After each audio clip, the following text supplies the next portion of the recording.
O bip ritmado do monitor cardíaco preenchia o quarto branco com um som quase hipnótico. Um lembrete cruel de que o tempo seguia, mesmo quando tudo dentro de Renato parava. Ele segurava o papel com os resultados, mas não lia mais com os olhos, lia com a alma em colapso. As mãos, trêmulas, amassavam os cantos do exame enquanto uma lágrima pesada caía sobre o número que assombraria sua vida. 347 miligramas por decilitro. O número não gritava, não chorava, mas doía como se alguém tivesse perfurado o centro de quem ele acreditava ser. Um homem forte, um provedor, um marido. Júlia estava sentada ao lado, com os olhos cravados no vazio. A expressão era serena demais para ser real, como quem já chorou o suficiente antes de chegar ali. Pedro, o filho de 15 anos, se refugiava atrás da tela do celular, fingindo não ouvir, fingindo que ignorar era melhor do que encarar. O médico falava, sua voz distante, mergulhada num zumbido metálico que mais lembrava o som de uma televisão antiga com o canal fora do ar. Disfunção erétil, neuropatia periférica, risco elevado de amputação. Cada palavra médica era uma lâmina afiada, cortando lentamente a ideia de futuro. Renato fechou os olhos, sentiu o gosto metálico da angústia na boca. E naquele instante, como quem tropeça num buraco invisível da memória, caiu de volta ao momento em que tudo começou a sair dos trilhos. 6 meses antes, a vida de Renato corria como um relógio suíço. Precisa, impecável, previsível. O calor úmido de Belo Horizonte dava um brilho suado à pele, e a concessionária fervia com aquele vai e vem barulhento de clientes. Papéis, canetas, telefones e sorrisos forçados. Era uma sexta-feira, e ele já tinha fechado 3 vendas antes do almoço. Cada assinatura, cada aperto de mão, cada parabéns, gerente, dos colegas era combustível para o ego que ele alimentava com disciplina. Aos 38 anos, sentia-se no topo do jogo. Em casa, Júlia picava os ingredientes do estrogonofe com cuidado, o cheiro cremoso do molho preenchendo a cozinha com uma promessa de celebração. 15 anos de casamento. Pedro, no quarto, tentava tirar uma música no violão, desafinado, tropeçando nos acordes, mas com um sorriso secreto de quem planejava uma surpresa. A casa respirava tranquilidade. Um retrato vivo daqueles comerciais de margarina, onde tudo parece levemente perfeito. Mas naquela noite, quando Júlia apareceu no quarto com a camisola vermelha que ele mesmo tinha elogiado anos atrás, o tempo parou, de um jeito errado. O corpo de Renato não reagiu. Não foi sono, não foi estresse. Foi um vazio físico, um silêncio entre os nervos, como se algo tivesse sido desligado sem aviso. Júlia tentou sorrir, tentou fingir que não doeu, beijou a testa dele com carinho. Mas ele sentiu. Sentiu o peso da frustração dela escorrendo pelas entrelinhas daquele "tá tudo bem". E, pela primeira vez em anos, ele não soube o que fazer. As semanas seguintes chegaram como uma avalanche silenciosa. A sede era absurda. 2, 3 litros de água antes do almoço, e ainda assim a garganta seca como se estivesse lambendo areia. À noite, era como se o corpo não quisesse mais dormir. Acordava de hora em hora para urinar, como se a própria urina quisesse expulsar algo que o corpo não conseguia mais segurar. Os pés começaram a formigar. Primeiro como cócegas, depois como agulhas. Depois simplesmente paravam de responder. Caminhar era tropeçar no próprio chão. Degraus que nunca estiveram ali surgiam como armadilhas invisíveis. Na concessionária, os papéis começaram a virar embaçados. As letras dançavam. Os contratos escapavam do foco dos olhos. Era como tentar decifrar uma língua estrangeira. E dentro da cabeça, uma frase martelava sem parar. Tem alguma coisa errada comigo. Muito errada. Mas Renato não falava. Ele escondia. Porque homens não fraquejam. Porque homens seguram firme até o fim, ou pelo menos era nisso que ele acreditava. Mas o que acontece quando o corpo grita mais alto do que o orgulho consegue abafar? As manhãs tinham o mesmo cheiro de café e pão quente, mas algo estava diferente. Um silêncio não dito, um incômodo que se arrastava entre os cômodos da casa como fumaça invisível. Júlia percebia. Claro que percebia. O olhar dele estava mais opaco, os ombros mais pesados. Mas Renato era mestre em criar muros com palavras simples. É só o fim de ano. Muita pressão na loja. Essa sede toda? Calor de outubro. Tá anormal mesmo. A visão... Ah, deve ser hora de trocar os óculos. Ele dizia isso enquanto esfregava os olhos tentando focar no celular, sem admitir o embaço constante. Mas o que ele nunca conseguia explicar, nem para ela, nem para si mesmo, era o vazio. O toque dela, aquele cheiro de sabonete de lavanda que sempre o deixava alerta, agora era apenas cheiro. Nada além disso. O corpo não respondia. Não havia desejo nem reação, como se uma linha invisível tivesse sido cortada entre ele e ele mesmo. Júlia fingia não notar. Se deitava em silêncio. Sorria forçado. Mas era naquele suspiro longo antes de virar de lado, no travesseiro molhado pela madrugada, que tudo ficava evidente. O amor ainda estava ali, mas o medo começava a crescer mais rápido. Pedro também sentia. O garoto de 16 anos, sempre risonho, tentava puxar assunto nas refeições. Mas as piadas morriam antes de nascer. Os jantares viraram monólogos interiores. O tilintar dos talheres ecoava pela mesa como um relógio de contagem regressiva. Ele não perguntava, mas ouvia. A mãe chorando no banheiro. O pai trancado no escritório, olhando fixo para a tela do computador desligado. Renato cavou um refúgio no trabalho. Chegava antes de todos, saía depois do segurança da noite. Dizia que era foco, ambição, mas no fundo era fuga. Uma tentativa desesperada de encontrar, entre números e metas, o controle que ele sentia escapar pelas mãos em casa. Na concessionária, ainda era o mesmo Renato. Sorriso pronto. Brincadeiras com os clientes. Um líder admirado. Mas bastava atravessar a porta de casa e tudo desmoronava. A máscara pesava. E ele já não sabia onde terminava a mentira e começava a verdade. E então, numa manhã abafada de quinta-feira, a vida deu um basta. Renato girou a chave do carro na garagem. O motor desligou. Mas quando tentou sair, sentiu o corpo falhar. As pernas pesadas, como se tivessem sido tomadas por cimento. A visão escureceu pelas bordas. O chão pareceu se mover sob seus pés, como se o mundo estivesse se inclinando. O som das chaves caindo no cimento ecoou como um estouro. Depois tudo ficou escuro. Pedro chegou da escola mais cedo naquele dia. Tinha tido uma reunião cancelada e decidiu voltar para casa. Ao abrir o portão, o silêncio o estranhou. Foi quando viu o corpo do pai caído ao lado do carro. Os olhos semiabertos, a pele fria, pálida, como se algo estivesse sendo drenado de dentro dele. Pai! Pai! O grito do garoto rompeu o silêncio da rua. Os vizinhos saíram assustados. A ambulância demorou 12 minutos, mas para Pedro foram 12 horas. No hospital, o ar era frio demais. As paredes brancas demais. Os corredores longos demais. Renato acordou num quarto sem janelas. O som dos monitores substituía qualquer noção de tempo.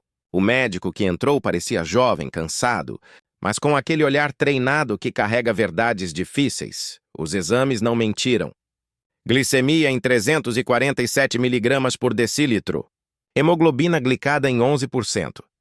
Renato ouviu os números como se fossem códigos secretos. Mas o tom do médico, a gravidade das palavras, essas ele entendeu. Diabetes tipo 2. Neuropatia periférica nos pés. Retinopatia iniciando nos olhos. E então, num gesto contido, quase constrangido, o médico desviou o olhar antes de continuar. Disfunção erétil.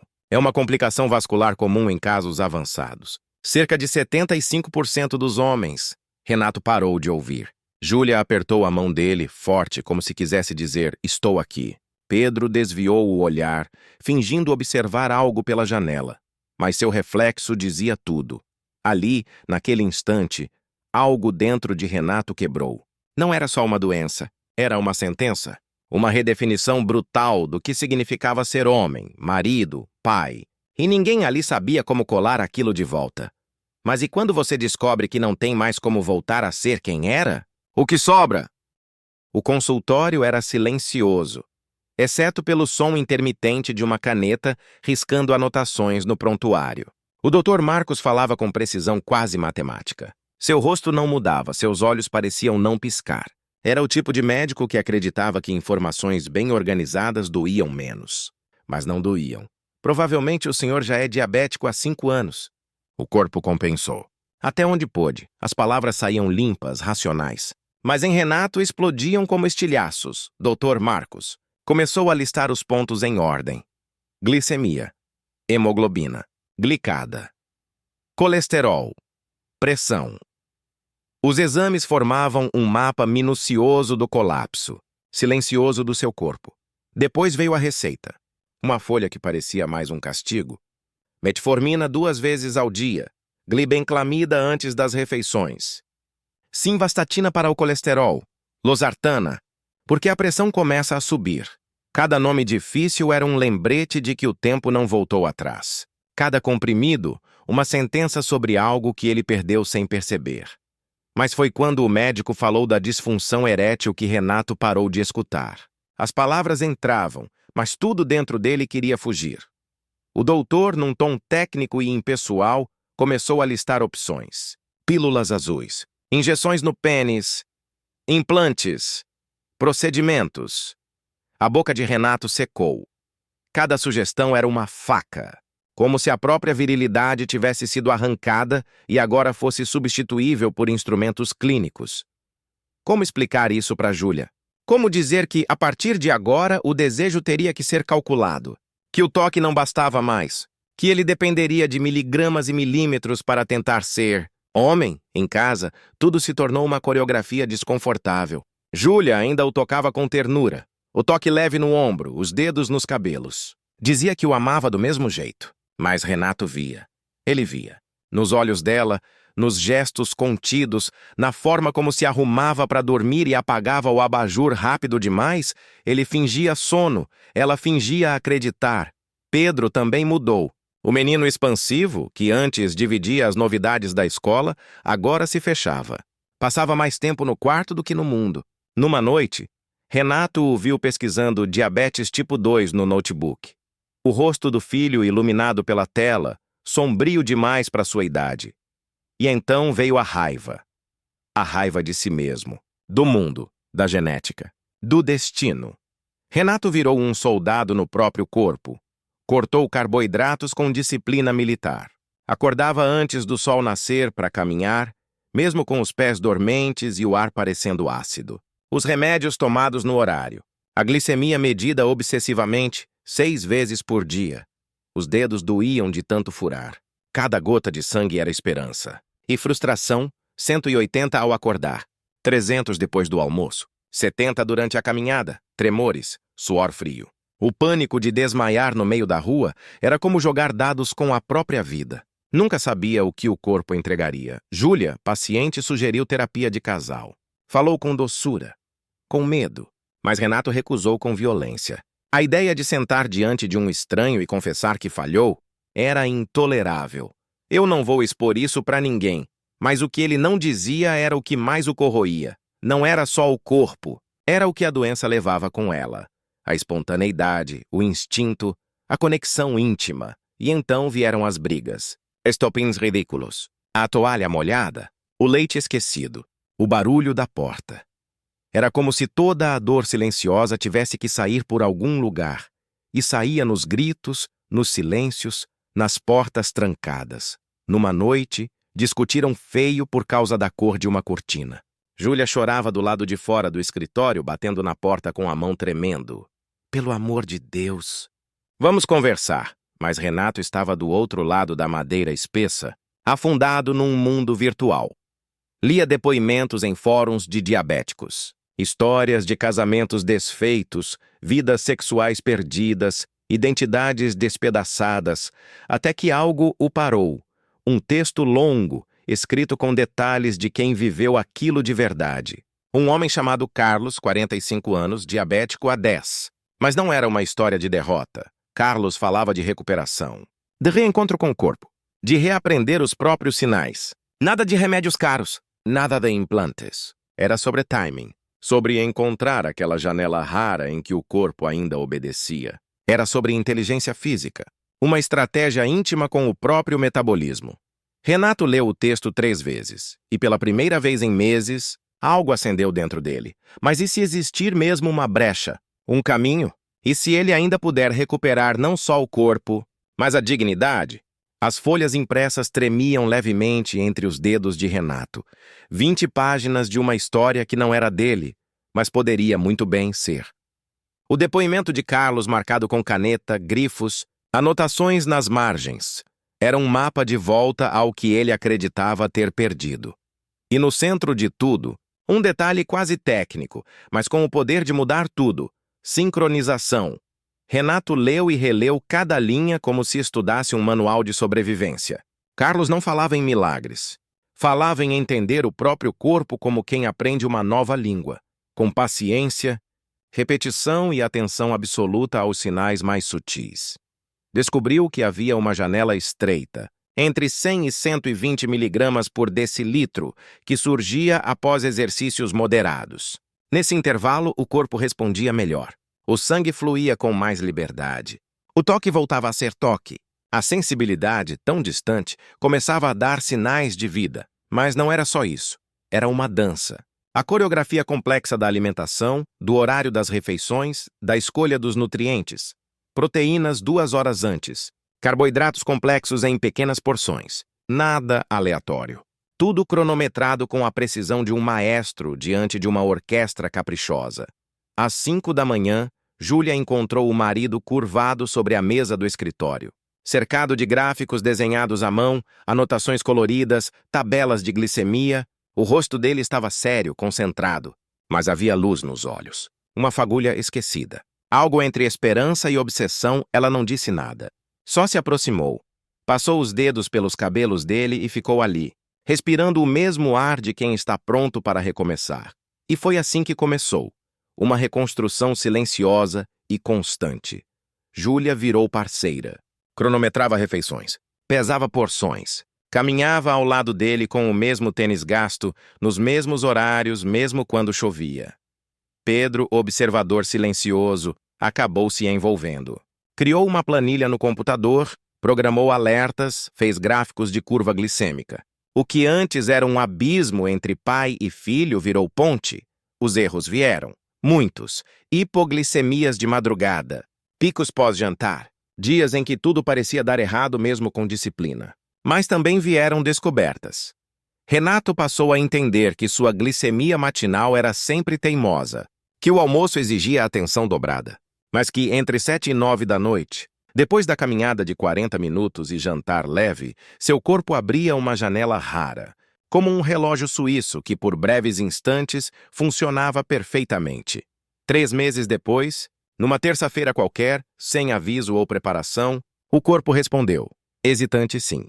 Como um motor antigo que engasga antes de pegar, mas respondeu, foi íntimo, verdadeiro, sem pressa, sem vergonha. Júlia chorou. As lágrimas escorreram pelo travesseiro e caíram nos ombros dele. Não era apenas sexo, era reencontro, era o fim de um silêncio. O renascimento de algo que parecia morto, mas só estava adormecido. O consultório do Dr. Marcos continuava igual. Paredes frias, o cheiro de álcool e ar-condicionado. Mas Renato entrou diferente. As costas eretas, o olhar firme, um leve sorriso escondido no canto da boca. Hemoglobina glicada em 6,8%, anunciou o médico com as sobrancelhas arqueadas. Não era perfeição. Era conquista. Era consistência. Dr. Marcos perguntou o que tinha mudado. E então Renato explicou. Sobre a janela metabólica. Sobre o timing. Sobre ouvir o corpo. Sobre respeitar seus próprios ciclos como quem aprende um instrumento novo. O médico, anticético, agora ouvia com genuíno interesse. Tomava notas. Pensava nos outros pacientes. Quantos, como Renato, estavam presos num labirinto sem saber que existia uma saída. Em casa, a música do violão de Pedro preenchia a sala. Júlia ria de algo no celular, o som leve misturado ao crepitar da frigideira. Renato preparava o jantar com movimentos cuidadosos, cada ingrediente pesado com a paciência de quem conhece os limites do próprio organismo. Não era a família de antes. Era melhor, mais real, mais madura. Uma família que sabia perder e, por isso, aprendeu a valorizar cada pequena vitória. Renato voltou ao hospital onde tudo começara. Não como paciente, mas como voluntário. Entrou na sala do grupo de apoio com passos firmes. Olhou os rostos assustados, rostos que ele já conhecera por dentro, e então, com voz segura, começou. Eu achava que o diabetes tinha destruído minha vida, mas ele me ensinou a realmente vivê-la. No fundo da sala, um homem segurava um laudo, os olhos marejados, os dedos tremendo. Talvez alguém que você conheça esteja assim agora, escondido atrás de desculpas, fingindo que está tudo bem. Mas existe esperança, existe caminho, porque no fim, Renato entendeu algo que mudou tudo. A doença não define quem você é você quem escolhe como viver com ela, e às vezes, é no que parece o fim que a verdadeira vida começa.